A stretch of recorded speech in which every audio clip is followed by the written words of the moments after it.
ce qui se passe à l'heure actuelle, c'est qu'à force de s'interdire de prononcer un certain nombre de mots, on finit par ne plus voir les choses qu'il y a derrière. En France, la France d'aujourd'hui est manifestement en proie à une crise criminelle grave. Remarquez que la caste médiatique dont je vous parlais et la caste politique ne parlent jamais que de délinquance et de délinquants. Et ils disent des délits. Le fait de prendre un pistolet et de faire des cartons sur tout ce qui bouge, ça n'est pas un délit, ça n'est pas non plus une incivilité, c'est un crime. Et donc cette histoire est formidablement importante. Par political correctness, on appelle de moins en moins les choses par leur nom. Or, tout psychologue, même débutant, vous le dira, ce que l'être humain ne sait pas désigner, il ne peut pas l'affronter.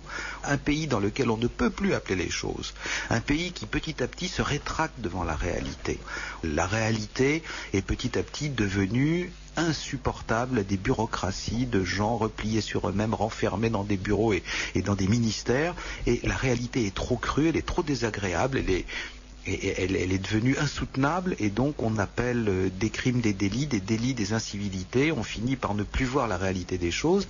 Sans rire, à un moment donné, la Commission nationale informatique et liberté en France a essayé de faire supprimer l'appartenance religieuse des gens dans les fichiers de renseignement en France.